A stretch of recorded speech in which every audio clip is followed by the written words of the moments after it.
ইফতারিতে ভাজা পোড়া খেতে খেতে আমরা যখন বিরক্ত হয়ে পড়ি, সেই সময় আমরা ভিন্ন কিছু ট্রাই করতে চাই।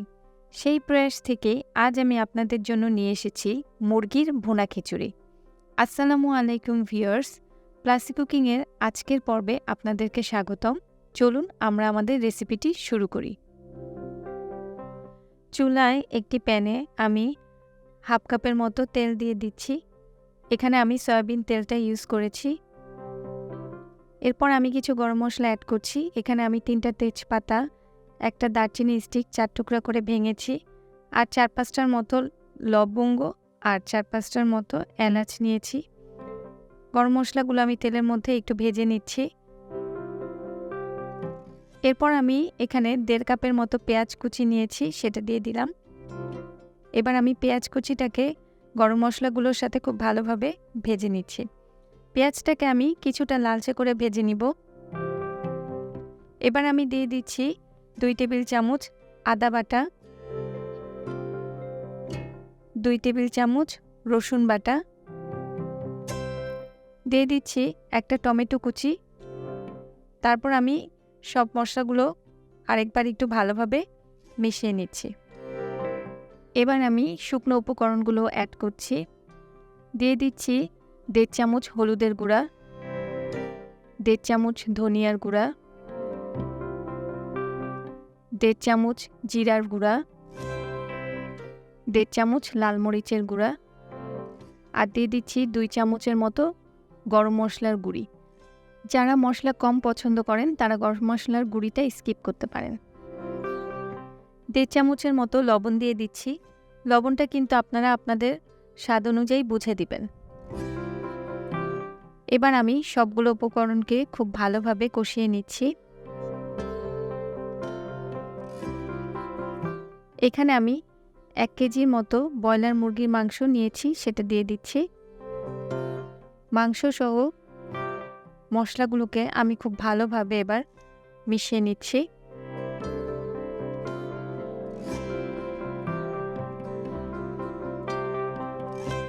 মাংস সহ উপকরণগুলোকে আমার খুব ভালোভাবে মেশানো হয়ে গেছে। এ পর্যায়ে আমি একটু পানি অ্যাড করছি মাংসটাকে কষানোর জন্য। মাংসটাকে আমি খুব ভালোভাবে নেড়েচেড়ে দিয়ে এটাকে ঢাকা দিয়ে দিব। ফিরে আসছি 10 মিনিট পর। দেখুন আমার মাংসটা কষানো হয়ে গেছে। মাংসটাকে কিন্তু পুরোপুরি রান্না করে ফেলা যাবে না, কিছুটা আধা সিদ্ধ অবস্থায় থাকতেই এটাতে আমি পোলাও আর ডালটা অ্যাড করব। এখানে আমি 3 কাপ পোলাও আর আধা কাপ মুগ আর আধা কাপ মসুর ডাল নিয়েছি। এটাকে আমি খুব ভালোভাবে ধুয়ে স্ট্রেনারে রেখে দিয়েছিলাম পানিটা ঝরে যাওয়ার জন্য, সেটাই এখানে দিয়ে দিচ্ছি। মুগ ডালটাকে আপনারা চাইলে ভেজে নিতে পারেন, আমি আর ভাজিনি। এবার আমি মাংসের সাথে রাইসটা আর ডালটাকে খুব আলতোভাবে মিশিয়ে নিচ্ছি।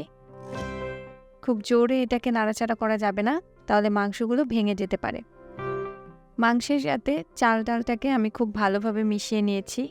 এবার আমি এতে গরম পানি দিয়ে দিচ্ছি। এখানে আমি 6 কাপ গরম পানি দিয়ে দিচ্ছি। আপনারা যেই কাপে চাল আর ডালটা মেপে নেবেন সে কাপেই পানিটা দেওয়ার চেষ্টা করবেন, তাহলে আপনাদের পরিমাণটা ঠিক থাকবে। এবার আমি খিচুড়িটাকে খুব ভালোভাবে নেড়ে দিচ্ছি। এ পর্যায়ে আপনারা লবণটা চেক করে নেবেন। চুলার আঁচটা এ পর্যায়ে আপনারা একদম বাড়িয়ে দিবেন, আর ফিরে আসছি বলক আসা পর্যন্ত। এ পর্যায়ে আমি 1 চামচ জিরার গুঁড়া দিয়ে দিচ্ছি। তারপর এটাকে আমি খুব আলতো হাতে নেড়ে দিচ্ছি। যেহেতু পানিটা আমার প্রায় শুকিয়ে আসছে, তাই আপনারা খুব সাবধানে এটাকে নাড়বেন যাতে মাংসগুলো ভেঙে না যায়।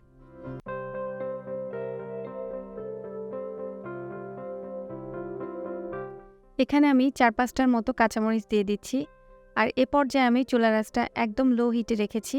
এটাকে আমি এবার ঢাকা দিয়ে দিচ্ছি। ফিরে আসছি 5 মিনিট পর। আমার খিচুড়িটা প্রায় হয়ে এসেছে। এ পর্যায়ে আমি 1/4 কাপের মতো সরিষার তেল দিয়ে দিচ্ছি। এটা আপনারা চাইলে স্কিপ করতে পারেন, বাট সরিষার তেলের স্মেলটা আমার ভালো লাগে। আর দিয়ে দিচ্ছি কিছু ধনিয়া পাতা কুচি। এটাও অপশনাল। এবার আমি এটাকে খুব ভালোভাবে আলতো হাতে নেড়ে দিচ্ছি যাতে মাংসগুলো ভেঙে না যায়।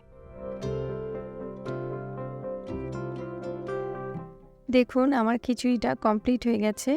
এবার আমি আপনাদেরকে এটা পরিবেশন করে দেখাচ্ছি।